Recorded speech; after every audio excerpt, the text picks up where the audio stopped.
다양한 분야의 과학 이슈를 과학 기자의 시각으로 집중 분석하는 사이언스 취재 파일 시간입니다. 네, 스튜디오에 최소라 기자 나와 있습니다. 어서 오세요. 안녕하세요. 네, 오늘은 어떤 소식 준비해 오셨나요? 네, 수도권에서 새 거리두기 적용이 일주일 연기됐잖아요. 네. 델타 변이가 전 세계로 확산하면서 우리나라처럼 다른 나라들도 방역 조치에 대한 고민이 깊어졌습니다. 풀었던 방역을 다시 조이거나 또 고강도 방역을 펼치는 곳들도 있었습니다. 전 세계 상황 알아보겠습니다. 네. 우리도 조금 완화하려다가 확진자가 갑자기 늘면서 지금 긴급하게 대응하고 있는데 앞서 접종률이 높은 영국과 이스라엘도 최근에 방역 조치를 다시 강화했죠. 네, 그렇습니다. 전 세계에서 접종률이 가장 높은 나라 중 하나죠. 이스라엘은 지난 4월에는 실외, 그리고 6월에는 실내에서 마스크 착용 의무를 해제한 바 있습니다. 하지만 최근 확진자가 증가하면서 다시 실내에서도 마스크를 쓰도록 방역 조치를 강화했습니다. 예. 이스라엘의 현재 방역 초점은 백신 접종률을 더 끌어올리고 또 감염 위험 국가에서 입국한 사람에 대한 격리를 강화하는 겁니다. 또 백신 접종을 세계에서 가장 먼저 시작한 나라, 영국도 풀었던 방역 조치를 다시 강화했습니다. 예. 영국은 실내 마스크 착용 의무를 해제했다가 최근 다시 실시했고요. 또 지난주 예정됐던 방역 지침 전면 해제를 4주간 연기했습니다. 네. 자, 이스라엘과 영국은 사실 국민의 절반 이상이 백신을 접종한 국가들이죠. 접종률이 높은 국가들도 이렇게 방역을 다시 조이고 있는데 이보다 강한 방역 조치를 실행하고 있는 나라들도 있나요? 네, 그렇습니다. 말레이시아의 경우는 지난 28일 해제할 예정이었던 전국적 봉쇄 조치를 무기한 연장했습니다. 예. 1일 확진자 수가 4,000명 아래로 떨어질 때까지 이 조치를 연장할 계획입니다. 태국 또한 28일부터 수도 방콕 내의 식당과 건물을 통제하고 또 집회 등도 엄격하게 통제하고 있다고 전해졌습니다. 방글라데시도 28일부터 전국적 봉쇄 조치를 적용하고 있습니다. 네. 이런 언급된 세 나라는 접종률이 3%에서 17%로 전 세계 평균 접종률보다도 낮은 국가들입니다. 네. 그런데 접종률이 34%인 호주도 봉쇄 조치를 펼쳤는데요. 시드니를 포함해서 일부 지역에 대해서 당분간은 봉쇄 조치를 실시하고 또 감염이 심하지 않은 지역은 마스크 착용을 의무화한 상태입니다. 예. 함께 들어보시겠습니다.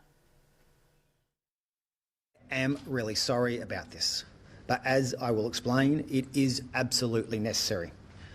The reality is we are not out of the woods yet, not by a long way. The risk to the community has grown in the past 24 hours. We are now in an extremely critical period. We must stay locked down while we keep this virus. 네, 지금 상황을 아주 심각하게 보고 있는 건데요. 변이 바이러스 유입을 우려해서 아예 확산지에서의 입국을 막고 있는 나라들도 있죠. 네, 그렇습니다. 변이 바이러스가 퍼진 국가에서 들어오는 사람들을 입국을 아예 막는 나라들도 있습니다. 네. 독일은 포르투갈과 러시아 등 우려 지역에서 오는 이들의 입국을 금지하기로 했는데요. 최근에는 영국에 대해서도 입국을 제한할 전망이라고 전해졌습니다. 네. 독일 정부의 발언 함께 들어보시겠습니다.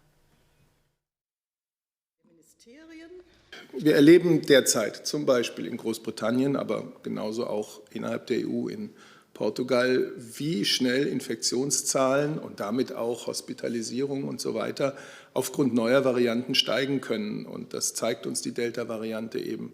Deswegen hierzulande raten wir dringend von Reisen in Virusvariantengebiete. 네. 자, 아무래도 델타 변이 전파력이 강하다 보니 이렇게 고강도 방역 조치를 실시하는 나라들이 많은 것 같은데요. 현재 상황에서 지금 방역 조치를 좀 완화하는 나라들도 있나요? 네, 방역 조치를 완화하는 나라들도 덜어 있습니다. 예. 스페인과 이탈리아 그리고 네덜란드는 마스크 착용 의무가 최근 실외에서만큼은 해제가 됐습니다. 유명 관광지에서도 대부분이 마스크를 벗고 있는 모습을 볼 수 있습니다. 스위스 또한 대부분의 방역 조치를 완화했는데요. 스위스 보건당국은 화이자와 모더나 백신을 맞으면 델타 변이에 대한 면역력이 충분히 형성된다 이렇게 보고 있다고 말했습니다. 네. 또 미국의 경우도 이런 방역 조치를 더 강화하지는 않았습니다. 미국 당국은 백신 접종자는 대중교통이나 병원, 학교 등을 제외하고는 대부분 실내외에서 마스크를 벗어도 된다는 지침을 내놨습니다. 네. 방역 조치를 거의 해제한 오레곤주의 주지사 발언을 함께 들어보시겠습니다. This is truly a historic moment for our state. However, as we enter a new chapter today, our work is not finished. We will be relentless in our efforts to finish the job. closing our equity gaps, and reaching every Oregonian with information. 네, 미국 당국은 마스크 착용 의무에 대해서 각 지역의 결정에 맡긴다는 방침인데요. 물론 감염자가 많이 발생하는 LA 카운티 등은 접종자의 실외 마스크 착용을 의무화하기도 했습니다. 예. 확산 우려 속에서도 이렇게 방역을 푸는 건 아무래도 경제 때문이다. 이런 불가피한 선택인 것 같은데 그래도 백신 접종률이 높기 때문에 이런 정책을 시행할 수 있는 거잖아요. 우리나라도 좀 참고해야겠죠. 네, 방역 조치를 일부 푼 나라들은 거의 전부 백신 접종률이 50% 안팎에 달하는 나라입니다. 네. 우리나라는 접종률이 30% 정도로 세계 평균을 약간만 웃도는 수준이거든요. 최근에는 확진자가 급증하기도 해서 방역당국 고민은 더욱더 깊어질 것으로 보이는데요.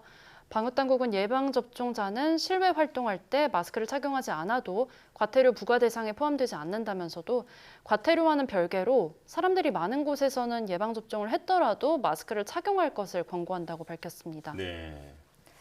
네, 현재 국내에서도 수도권의 확산세가 심상치 않습니다. 느슨해진 방역의 끈을 다시 한번 졸라매야 되겠다는 생각이 듭니다. 최소라 기자 오늘 말씀 잘 들었습니다. 감사합니다.